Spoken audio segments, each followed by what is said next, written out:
शांति। आज 5 मई 2022 की बाबा की साकार मुरली है। मुरली के महावाक्य है, मीठे बच्चे, तुम बाप की श्रीमत पर चलो तो तुम्हें कोई भी दुख दे नहीं सकता। दुख तकलीफ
हमारी पवित्र हैं। द्रौपदी पुकारती हैं कि बाबा हमको बचाओ, हम पवित्र बनकर कृष्णपुरी में जाने चाहते हैं। कन्याएं भी पुकारती हैं, माँ बाप तंग करते हैं, मारते हैं कि शादी करनी ही होगी। पहले माँ बाप कन्या के पाँव पड़ते हैं, क्योंकि खुद को पतित और कन्या को पावन समझते हैं। पुकारते भी हैं, हे पतित पावन आओ। अब बाबा कहते हैं, कुमारियाँ पतित न बनो, नहीं तो फिर पुकारना पड़ेगा। तुमको अपने को बचाना है। बाबा आया ही है पावन बनाने। कहते हैं, स्वर्ग की बादशाही का वर्षा देने आया हूँ, इसलिए पवित्र बनना पड़े। पतित बनेंगे तो पतित होकर मरेंगे। स्वर्ग के सुख देख नहीं सकेंगे। स्वर्ग में तो बहुत मौज है, हीरे जवाहरों के महल हैं। वही राधे कृष्ण फिर लक्ष्मी नारायण बनते हैं, तो लक्ष्मी नारायण को भी इतना प्यार करना चाहिए। अच्छा, कृष्ण को प्यार करते फिर राधे को क्यों गुम कर दिया है? कृष्ण जन्माष्टमी पर कृष्ण को झूला झुलाते हो। माताएं कृष्ण को बहुत प्यार करती हैं, राधे को नहीं। और फिर ब्रह्मा जो कृष्ण बनने वाला है, उनकी इतनी पूजा नहीं है। जगत अम्बा की तो बहुत पूजा करते हैं, जो सरस्वती ब्रह्मा की बेटी हैं। आदि देव ब्रह्मा का सिर्फ अजमेर में मंदिर है। अब मम्मा है ज्ञान ज्ञानेश्वरी, तुम जानते हो, वह ब्राह्मणी है। वह कोई स्वर्ग की आदि देवी नहीं है, न कोई 8 भुजाएं हैं। मंदिर में 8 भुजाएं दिखाते हैं। बाप कहते हैं माया के राज्य में झूठ ही झूठ है, एक बाप ही सत्य है जो सच बताते हैं। मनुष्य से देवता बनाने के लिए उस जिस्मानी ब्राह्मणों द्वारा तो तुम कथाएं आदि सुनते सुनते इस हालात में पहुंच गए हो। अब मौत सामने खड़ा है। बाबा कहते हैं जब झाड़ की जड़ जड़ीभूत अवस्था होती है, तब कलयुग के अंत में कल्प के संगम युग पर मैं आता हूँ। मैं युगे युगे नहीं आता हूँ। मैं कच्छ मच्छ अवतार, वराह अवतार नहीं लेता हूँ। मैं कन कन में नहीं रहता हूँ। तुम आत्माएं भी कन कन में नहीं जाती हो, तो मैं कैसे जाऊँगा? मनुष्य के लिए कहते हैं वह जानवर भी बनते हैं। वह तो अनेक योनियाँ हैं, गिनती ही नहीं कर सकते हैं। बाप कहते हैं राइट बात अब मैं तुमको समझाता हूँ। अब जज करो, 84 लाख जन्म सत्य है या झूठ? इस झूठी दुनिया में सच कहाँ से आया? सच तो एक ही होता है। बाप ही आकर सत्य असत्य का निर्णय करते हैं। माया ने सबको असत्य बना दिया है। बाप आकर सबको सत्य बनाते हैं। अब जज करो, राइट कौन? तुम्हारे इतने गुरु गोसाई राइट या एक बाप राइट? एक राइटियस बाबा ही राइटियस दुनिया की स्थापना करते हैं। वहाँ बेकायदे कोई काम होता ही नहीं। वहाँ किसको विष नहीं मिलता।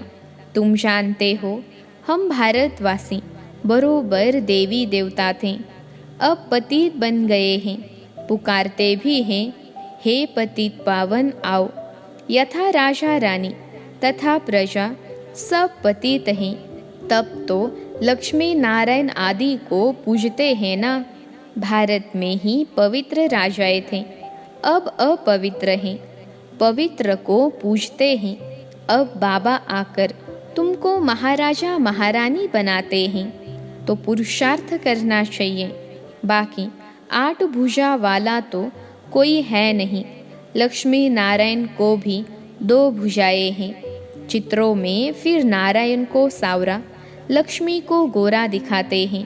अब एक है पवित्र, एक अपवित्र कैसे हो सकता? तो चित्र झूठे हुए ना। अब बाप समझाते हैं राधे कृष्ण दोनों गोरे थे, फिर कामचिता पर बैठ दोनों सावरे हो गए। एक गोरा एक सावरा तो हो न सके। कृष्ण को श्याम सुंदर कहते हैं, राधे को श्याम सुंदर क्यों नहीं कहते हैं? यह फर्क क्यों रखा है? जोड़ा तो एक जैसा होना चाहिए। अभी तुम ज्ञान चिता पर बैठे हो, तुम फिर काम चिता पर क्यों बैठते हो? बच्चों को भी यह पुरुषार्थ कराना है। हम ज्ञान चिता पर बैठे हैं, तुम फिर काम चिता पर बैठने की चेष्टा क्यों करते हो? अगर पुरुष ज्ञान उठाता, स्त्री नहीं उठाती, तो भी झगड़ा पड़ जाता है। यज्ञ में विघ्न तो बहुत पड़ते हैं। यह ज्ञान कितना लंबा चौड़ा है। जब से बाबा आया है तो रुद्र यज्ञ शुरू हुआ है। जब तक तुम ब्राह्मण न बनो तब तक देवता बन नहीं सकते। शूद्र पतित से पावन देवता बनने के लिए ब्राह्मण बनना पड़ेगा। ब्राह्मण ही यज्ञ की संभाल करते हैं, इसमें पवित्र बनना है। बाकी कोई तिल जो आदि इकट्ठे करके नहीं रखने हैं, जैसे और लोग करते हैं। आफत के समय यज्ञ रचते हैं। समझते हैं भगवान ने भी ऐसा यज्ञ रचा था। बाप तो कहते हैं यह ज्ञान यज्ञ है, जिसमें तुम आहुति डालते हो। देह सहित जो सब कुछ है आहुति देनी है, पैसा आदि नहीं डालना है। इसमें सब कुछ स्वाहा करना है। इनके ऊपर एक कहानी है। दक्ष प्रजापिता ने यज्ञ रचा। कहानी, अब प्रजापिता तो एक है। प्रजापिता ब्रह्मा, फिर दक्ष प्रजापिता कहाँ से आया? बाप प्रजापिता ब्रह्मा द्वारा यज्ञ रचते हैं। तुम सब ब्राह्मण हो, तुमको मिलता है दादे का वर्षा। तुम कहते ही हो हम शिव बाबा के पास आए हैं थ्रू ब्रह्मा। यह शिव बाबा की पोस्ट ऑफिस है। चिट्ठी भी लिखो तो शिव बाबा थ्रू ब्रह्मा। बाबा का निवास इसमें है। यह सब ब्राह्मण पावन बनने के लिए ज्ञान योग सीख रहे हैं। तुम ऐसे नहीं कहेंगे हम पतित नहीं हैं। हम पतित हैं, परंतु पतित पावन हमको पावन बना रहे हैं। और कोई मनुष्य मात्र पावन है नहीं, तब तो गंगा स्नान करने जाते हैं। अभी तुम जानते हो कि एक सद्गुरु बाबा ही हमें पावन बनाते हैं। उनके श्रीमत हैं, बच्चे तुम मुझे एक के साथ अपना बुद्धियोग जोड़ो, जज करो। चाहे उन गुरुओं के पास जाओ, चाहे मेरी मत पर चलो। तुम्हारा तो एक ही बाप टीचर सद्गुरु है। बेहद का बाप सभी मनुष्य मात्र को कहते हैं आत्म अभिमानी बनो। देवताएं आत्म अभिमानी होते हैं। यहाँ तो यह ज्ञान किसी में है नहीं। सन्यासी तो कह देते हैं आत्मा सो परमात्मा। आत्मा ब्रह्म तत्व में लीन हो जाती है। ऐसी बातें सुनते सुनते तुम कितने दुखी पतित बन पड़े हो। भ्रष्टाचारी पतित उनको कहा जाता है जो विकार से पैदा होते हैं। वह रावण राज्य में भ्रष्टाचारी काम ही करते हैं। फिर गुलगुल बनाने के लिए बाप को ही आना पड़ता है। भारत में ही आते हैं। बाप कहते हैं तुमको ज्ञान और योग सिखलाता हूँ। 5000 वर्ष पहले भी यह तुमको सिखलाकर स्वर्ग का मालिक बनाया था, फिर से बनाता हूँ। कल्प कल्प में आता ही रहता हूँ। इनकी न आदि है न अंत है, चक्र चलता ही रहता है। प्रलय की तो बात ही नहीं। तुम बच्चे इस समय इन अविनाशी ज्ञान रत्नों से झोली भरते हो। शिव बाबा को कहते हैं बम बम महादेव। बम बम अर्थात शंख ध्वनि कर हमारी झोली भर दो। नॉलेज बुद्धि में रहती है ना, आत्मा में ही संस्कार है। आत्मा ही पढ़कर इंजीनियर बैरिस्टर आदि बनती है। अभी तुम आत्माएं क्या बनेगी? कहते हो बाबा से वर्षा लेकर लक्ष्मी नारायण बनेंगे। आत्मा पुनर्जन्म तो जरूर लेती है। यह समझने की बातें हैं ना। कोई को सिर्फ यह 2 अक्षर कान में डालो, तुम आत्मा हो। शिव बाबा को याद करो तो स्वर्ग की बादशाही मिलेगी। कितना सहज है। एक ही बाप सत्य बताते हैं, सबको सद्गति देते हैं।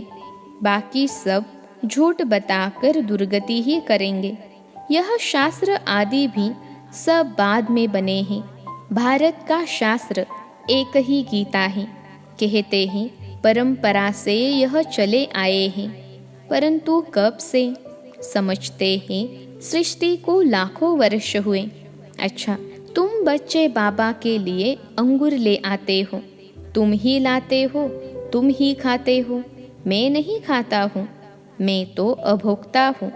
सतयुग में भी तुम्हारे लिए महल बनाते हैं, यहाँ भी तुमको नए महल में रखता हूँ। हम तो पुराने में ही रहते हैं। यह वंडरफुल बाबा है, यह बाप भी है तो मेहमान भी है। बॉम्बे में जाए तो मेहमान कहेंगे ना, यूँ तो यह बहुत बड़ा सारी दुनिया का मेहमान है। इनको आने और जाने में देर नहीं लगती है। मेहमान भी वंडरफुल हैं। दूर देश के रहने वाले आए देश पर आए तो मेहमान हुआ ना। आते हैं तुमको गुलगुल यानी फूल बनाए वर्षा देने, कोड़े से हीरे जैसा बनाने। अच्छा, मीठे मीठे सिखलते बच्चों प्रति मात पिता बाप दादा का याद प्यार और गुड मॉर्निंग। रूहानी बाप की रूहानी बच्चों को नमस्ते। हम रूहानी बच्चों की सिखलते रूहानी मात पिता बाप दादा को याद प्यार, गुड मॉर्निंग और नमस्ते बाबा नमस्ते। धारणा के लिए मुख्य सार। पहली पॉइंट है, अविनाशी ज्ञान रत्नों की धारणा कर शंख ध्वनि करनी है। सबको यह ज्ञान रत्न देने हैं। दूसरी पॉइंट है, सत्य और असत्य को समझकर सत्य मत पर चलना है। कोई भी बेकायदे कर्म नहीं करना है।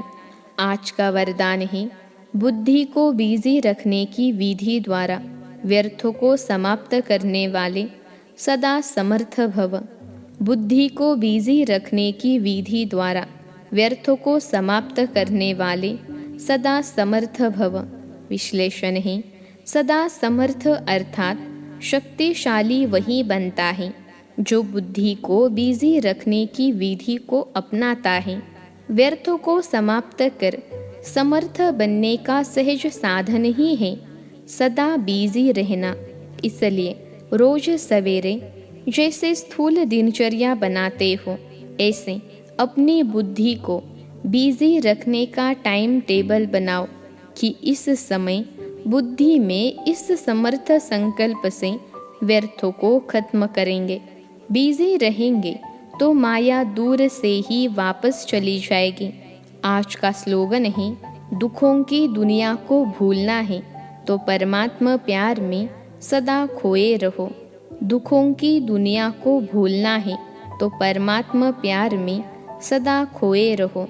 अच्छा, ओम शांति।